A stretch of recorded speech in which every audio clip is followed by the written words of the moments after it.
नमस्कार, मैं ईश्वर केवल रमानी बोल रहा हूं। आज सबसे पहले आप सभी को हैप्पी संडे।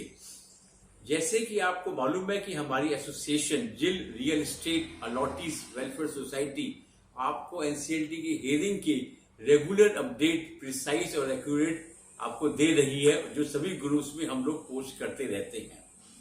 इनफैक्ट 23 मई की हियरिंग में मैं और कुछ होम बायर्स भी गए थे एनसीएलटी की हियरिंग अटेंड करने के लिए, और उसके पीछे पर्पस यही था कि हम एनसीएलटी की हियरिंग के सामने, जजेस के सामने अपने आप को प्रेजेंट कर सकें और ये इंडिकेशन दें कि अब होम बायर्स चाहते हैं कि जल्दी से जल्दी इसका वर्डिक्ट आए। तो ये एक अटेम्प्ट था कुछ होम बायर के साथ मिलके जो हमने किया। अब मैं यहाँ पे कुछ और चीजें आपको बताना चाहता हूं।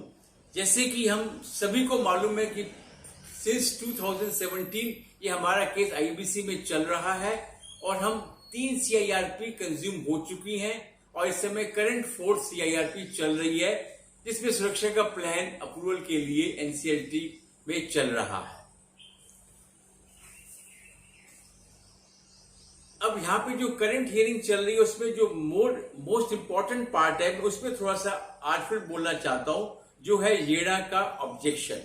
येड़ा ने अपने ऑब्जेक्शन एनसीएलटी में सारे सबमिट कर दिए हैं और उनके काउंसिल ने हियरिंग में भी अपने सारे पॉइंट रखे हैं और उनके पॉइंट के हिसाब से, और जैसा हमने पहले भी कहा है कि वो ये कहते हैं कि ये सुरक्षा का प्लान सुप्रीम कोर्ट की जजमेंट के हिसाब से नहीं है।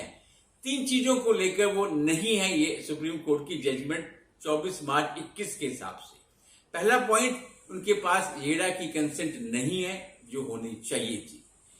कंसेशन एग्रीमेंट को लेके कोई चेंज करना है, उसके लिए भी उनको येड़ा की कंसेंट चाहिए, वो भी मिसिंग है। और थर्ड, जो एडिशनल फार्मर कंपनसेशन को लेकर 19 मई 2022 को जो सुप्रीम कोर्ट की रूलिंग आई है, उसके हिसाब से एडिशनल फार्मर कंपनसेशन येड़ा की पूरी लैंड पे जो अलॉटीज है उस पे पड़ेगी। येड़ा सिर्फ उसको कलेक्ट करेगा। तो यहाँ पे सुरक्षा के प्लान में एडिशनल फार्मर कंपनसेशन को एज कॉन्टीजेंट लायबिलिटी की तरह उसका प्रोविजन भी प्लान में नहीं है। तो मुख्य तौर पे इन 3 बातों को लेकर ये काफी डर है, ये प्लान सुप्रीम कोर्ट की जजमेंट के हिसाब से नहीं है। तो we have a fear and most likely ये प्लान प्रेजेंट फॉर्म में अप्रूव नहीं होता दिखाई दे रहा है।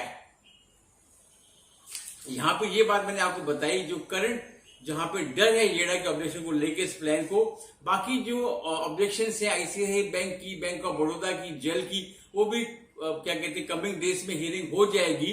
लेकिन येड़ा की ऑब्जेक्शन को लेकर सुरक्षा का काउंसिल और आईआरपी के काउंसिल कमिंग वीक में जरूर जवाब देंगे। थर्ड, अब मैं आपको ये कहना चाहता हूं कि अभी तक का हमारा आईबीसी का जो एक्सपीरियंस रहा है वो अच्छा नहीं रहा है।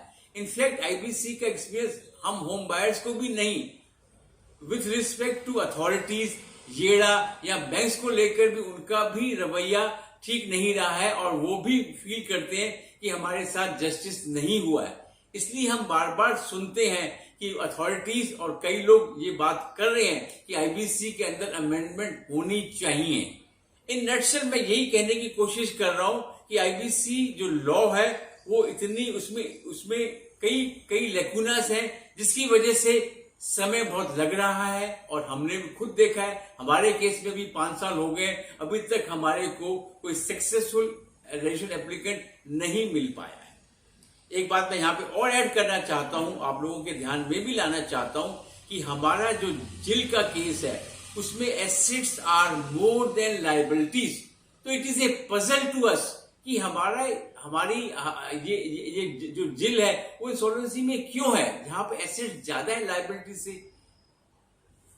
अब यहां पे एक और चीज मैं हाईलाइट करना चाहता हूं कि जैसे कि एसोसिएशन के बारे में मैंने आपको पहले भी वीडियो में शेयर किया है कि हम ये चाहते हैं कि इन केस सुरक्षा का प्लान अप्रूव नहीं होता है तो हमको लीगल फोरम में जाना पड़ेगा, और वो तभी जा पाएंगे कि जब हम कलेक्टिवली होके चलें। मैं यहाँ पे ये भी समझता हूं कि अब हम सब लोग फर्दर सीआईआरपी नहीं चाहते। 4 सीआईआरपी चल रही हैं, अगर और 5वीं सीआईआरपी सामने खड़ी हो गई वो शायद हम नहीं चाहते हैं। होम बायर्स अपना रेंट और ईएमआई दे देकर थक गए, वो भी नहीं चाहेंगे कि उनके ऊपर ये दोनों मार पड़ती रहें और लंबा समय और खींचे। तो इसलिए ये जरूरी है कि हम कलेक्टिवली होकर अब जैसे ही सिचुएशन आए तो we should approach to Supreme Court of India कि अब इसको रोका जाए और कंस्ट्रक्शन की तरफ ध्यान दिलाया जाए कि कंस्ट्रक्शन पे ध्यान दो। क्योंकि हमने फ्लैट इसलिए नहीं बुक किए थे कि हमको लॉ समझना है, हमें यह समझना है कि सीआईआरपी क्या है, आईआरपी क्या है, ई वोटिंग क्या है, और इन सब चीजों के लिए हमने फ्लैट भी बुक कराए थे। अब खैर हमने वो भी दौर देख लिया है।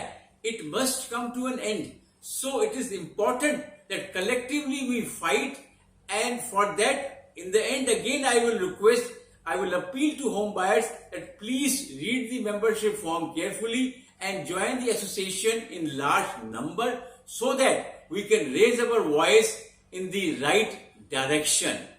धन्यवाद।